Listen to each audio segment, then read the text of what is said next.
Welcome, friends, to the fourth installment in this calm reading of Siddhartha. Today's chapter is entitled First Part, Awakening. When Siddhartha left the grove, where the Buddha, the perfected one, stayed behind, where Govinda stayed behind, then he felt that in this grove his past life also stayed behind and parted from him. He pondered about this sensation, which filled him completely as he was slowly walking along. He pondered deeply, like diving into a deep water.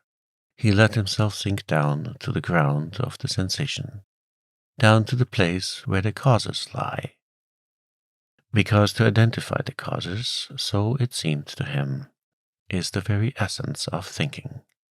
And by this alone, sensations turn into realizations and are not lost, but become entities and start to emit, like rays of light, what is inside of them. Slowly walking along, Siddhartha pondered.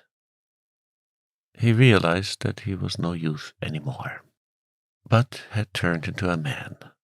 He realized that one thing had left him. As a snake is left by its old skin, that one thing no longer existed in him, which had accompanied him throughout his youth, and used to be part of him. The wish to have teachers and to listen to teachings. He had also left the last teacher who had appeared on his path, even him, the highest, the wisest teacher, the most holy one, Buddha. He had left him, had to part with him, was not able to accept his teachings. Slower, he walked along in his thoughts and asked himself, but what is this? What you have sought to learn from teachings and from teachers? And what they, who have taught you much, were still unable to teach you? And he found it was the self, the purpose and essence of which I sought to learn. It was the self I wanted to free myself from, which I sought to overcome. But I was not able to overcome it, could only deceive it, could only flee from it, only hide from it. Truly, no thing in this world has kept my thoughts thus busy, as this my very own self. This mystery of me being alive, of me being one, and being separate and isolated from all others, of me being Siddhartha. And there is nothing in the world I know less about than about me, about Siddhartha. Having been pondering while slowly walking along, he now stopped as these thoughts caught hold of him. And right away, another thought sprang forth from these, a new thought, which was that I know nothing of myself, that Siddhartha has remained thus alien and unknown to me, stems from one cause, a singular cause. I was afraid of myself, I was fleeing from myself, I searched Atman, I searched Brahman. I was willing to dissect myself and peel off all of its layers, to find the core of all peels in its unknown interior, the Atman, life, the divine part, the ultimate part. But I have lost myself in the process. Siddhartha opened his eyes and looked around. A smile filled his face, and a feeling of awakening from long dreams flowed through him from his head down to his toes. And it was not long before he walked again, walked quickly like a man who knows what he has got to do. Oh, he thought, taking a deep breath, now I would not let Siddhartha escape from me again. No longer. I want to begin my thoughts and my life with Atman, and with the suffering of the world. I do not want to kill and dissect myself any longer to find the secret behind the ruins. Neither Yoga Veda shall teach me any more, nor Atharva Veda, nor the ascetics, nor any kind of teachings. I want to learn from myself. I want to be my student, want to get to know myself, the secret of Siddhartha. He looked around, as if he was seeing the world for the first time. Beautiful was the world, colorful was the world, strange and mysterious was the world. Here was blue, here was yellow, here was green. The sky and the river flowed.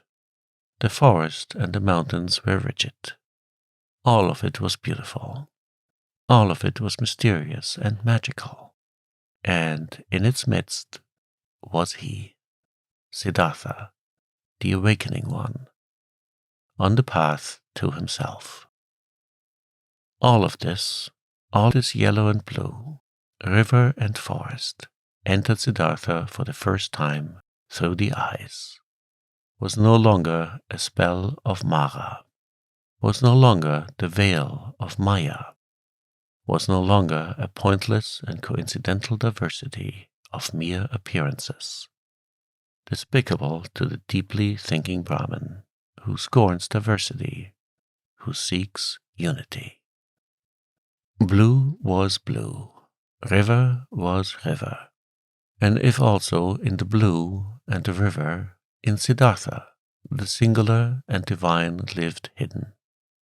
So it was still that very divinity's way and purpose, to be here yellow, here blue, there sky, there forest, and here Siddhartha. The purpose and the essential properties were not somewhere behind the things. They were in them, in everything. How deaf and stupid have I been, he thought, walking stiffly along. When someone reads a text, wants to discover its meaning, he will not scorn the symbols and letters and call them deceptions, coincidence, and worthless hull. But he will read them, he will study and love them, letter by letter. But I, who wanted to read the book of the world and the book of my own being, I have, for the sake of a meaning I had anticipated before I read, scorned the symbols and letters. I called the visible world a deception, called my eyes and my tongue coincidental and worthless forms without substance. No, this is over. I have awakened. I have indeed awakened and have not been born before this very day. In thinking these thoughts, Siddhartha stopped once again. Suddenly, as if there was a snake lying in front of him on the path. Because suddenly he also became aware of this. He, who was indeed like someone who had just woken up, or like a newborn baby. He had to start his life anew and start again at the very beginning.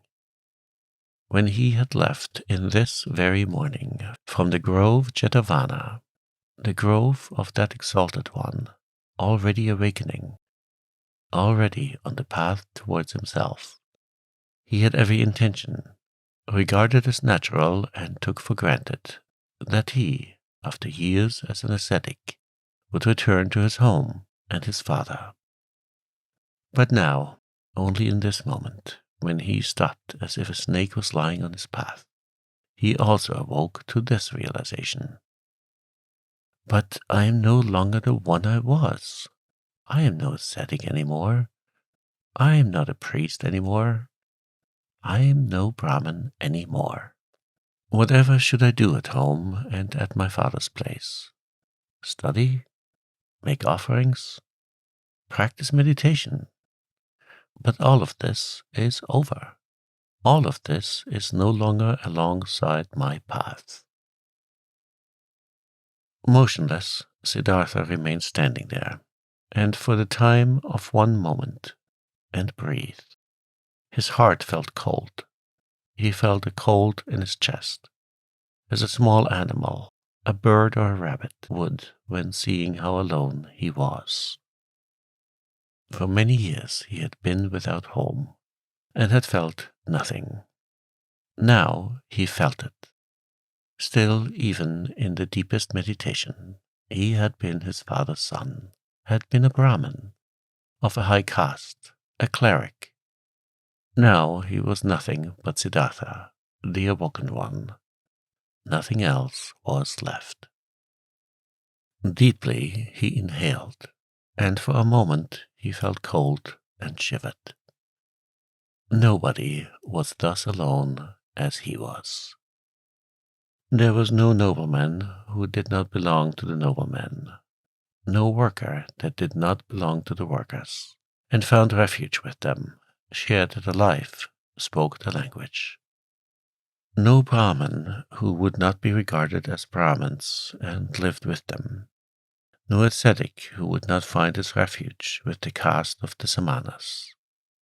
And even the most forlorn hermit in the forest was not just one and alone. He was also surrounded by a place he belonged to. He also belonged to a caste in which he was at home. Govinda had become a monk, and 1,000 monks were his brothers, wore the same robe as he, believed in his faith, spoke his language. But Siddhartha, where did he belong to? With whom would he share his life? Whose language would he speak? Out of this moment, when the world melted away all around him, when he stood alone like a star in the sky, out of this moment of a cold and despair, Siddhartha emerged, more a self than before, more firmly concentrated. He felt this had been the last tremor of the awakening, the last struggle of this birth. And it was not long until he walked again in long strides, started to proceed swiftly and impatiently, heading no longer for home, no longer to his father, no longer back.